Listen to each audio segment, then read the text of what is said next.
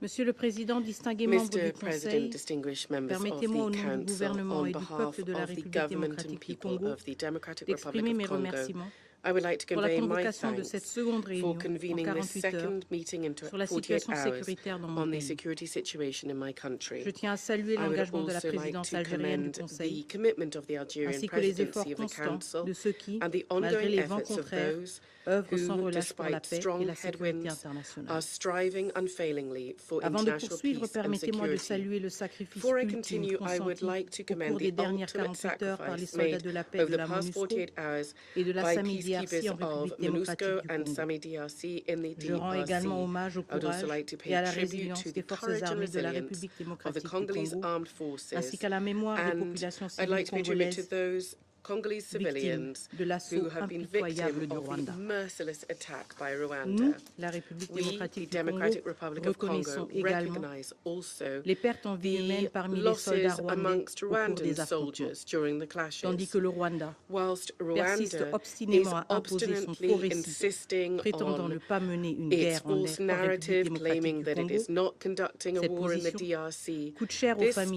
des stance is centaines very de soldats costly to the rwandais families of tombés dans cette hundreds of guerre Rwandan insensée. soldiers died, Même si leur who died propre in this pays senseless refuse de les war. reconnaître, Even de if leur their rendre own country hommage refuses to ou d'accorder recognize à leurs them, to familles pay le droit tribute de to pleurer them, leurs pertes, or to allow nous, their families to la the République right to démocratique du Congo, mourn savons their combien la losses, guerre we, the dépasse toutes les Democratic Republic frontières. of Congo, Nous are well reconnaissons aware que la folie that dans war laquelle crosses Kigali all nous a borders. entraînés We fait des recognize that the victimes partout. madness that Kigali has En plunged ce qui us concerne le into mouvement de has caused protestation victims observé ce everywhere. matin dans la ville de As regards the Kinshasa, j'aimerais ici rassurer nos partenaires que le gouvernement de la République démocratique du Congo a pris toutes les mesures nécessaires pour assurer la protection des missions diplomatiques accréditées en République démocratique du Congo. Ces incidents, profondément regrettables, ne reflètent en rien l'engagement constant de notre pays envers le respect du droit international et des principes qui régissent les relations diplomatiques.